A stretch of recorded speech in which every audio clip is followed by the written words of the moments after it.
The Dead Lucky, issue number 7 from Image Comics. So it's been a while since we've done a Dead Lucky review, and that's because the last issue came out like half a year ago.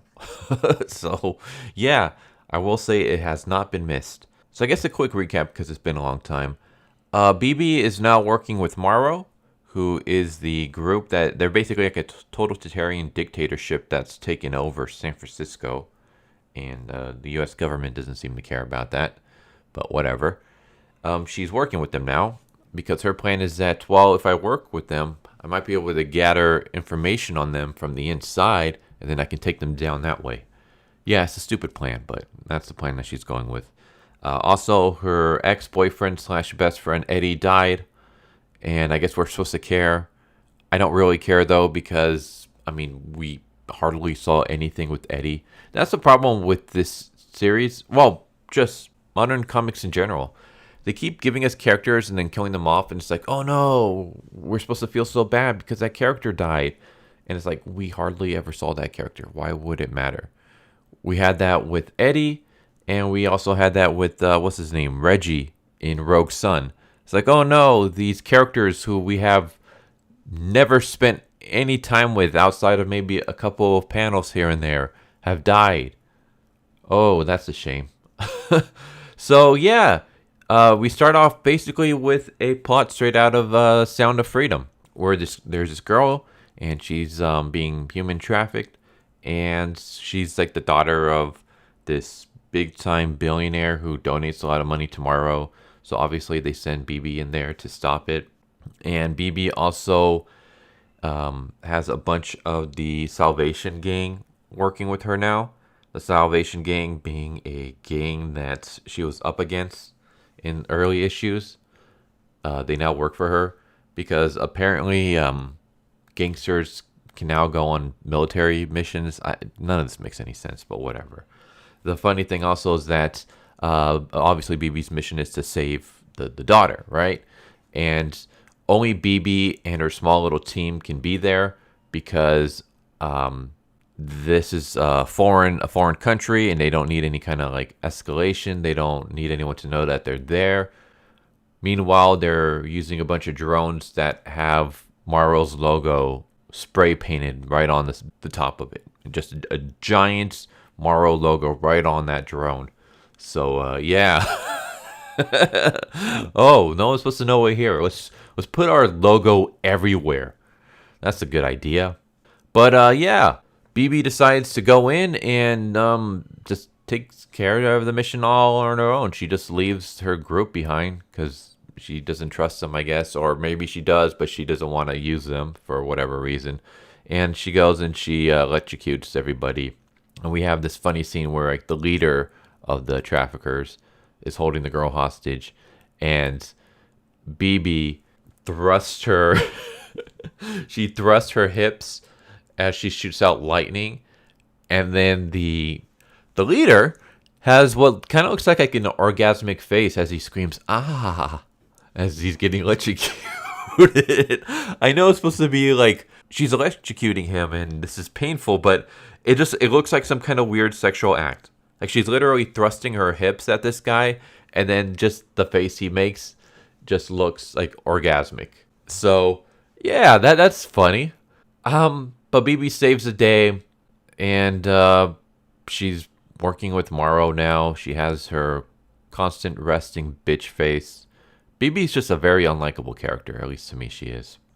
But yeah, she goes to talk to her girlfriend, ? I guess it's a girl that she has feelings for, and the girl has feelings back. It's the cop that we've seen in previous issues. But yeah, Bibi's like, hey, like, you're working for Valentine, who works for Morrow. Has there been any information that you've been able to get? And the cop is basically upset. She's like, hey, like, look around you. Like, this place, the people seem happy. They're safe. It seems like Morrow's actually doing good. And then Bibi is like upset because she's like, hey, like, this is all a facade. Didn't you realize that Eddie was literally murdered not that far away from me? And it's like, why should I give a shit about about Eddie? Like, why should this cop care about Eddie? This cop, I don't think she's ever met Eddie, and if she has, it's only been a couple of times. But yeah, and then she fires back with, "Hey, like my brother is in jail because of what the Salvation Gang did to him, and you're using them on your strike team. So how about we just let the past be the past?" I'm gonna skip a bunch of stuff. I will say this artwork is kind of crap. You see this picture right here of Bibi from behind? Yeah, that's not like a hoodie or anything that she's wearing. That's her hair. That's how terrible this artwork is. But Bibi has another mission, and she's going to Jordan, which is where I guess her group was murdered and where she developed her PTSD, which she never shows any sign of having. That's another problem with this. The writer has told us multiple times that Bibi is supposed to be suffering from PTSD, but we never ever see her suffering from PTSD. It's constantly told to us, yeah, she has PTSD. Okay, how come I never see her acting like she has PTSD?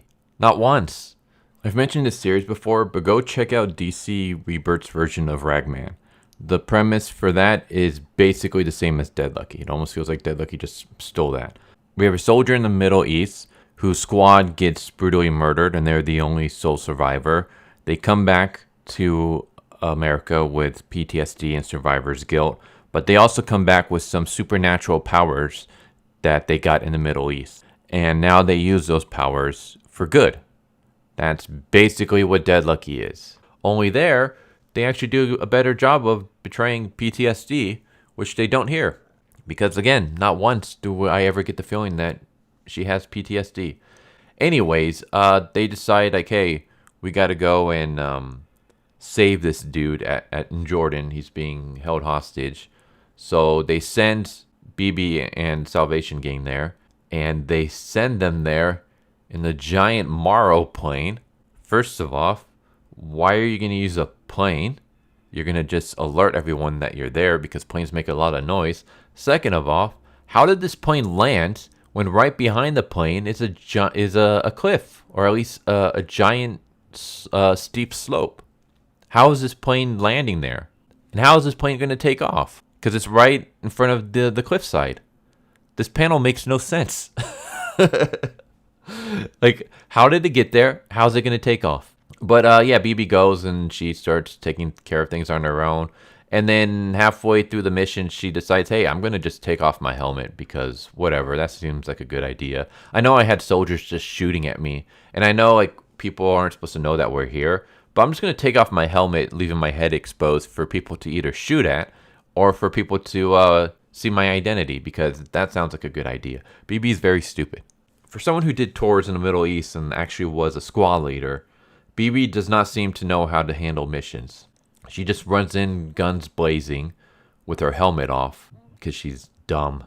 But yeah, there's more. I'm not really going to spoil everything. If you want to figure it out yourself, go read it. I will say, though, that there's a twist ending, or I should say a twist cliffhanger, that doesn't make any sense to me, but whatever. I mean, I get what the twist is, and I guess I'll explain why it didn't make all that much sense to me in the next issue, because I don't want to spoil anything. But yeah, there you go. There's Dead Lucky number 7. It continues to be a waste of time, absolute garbage.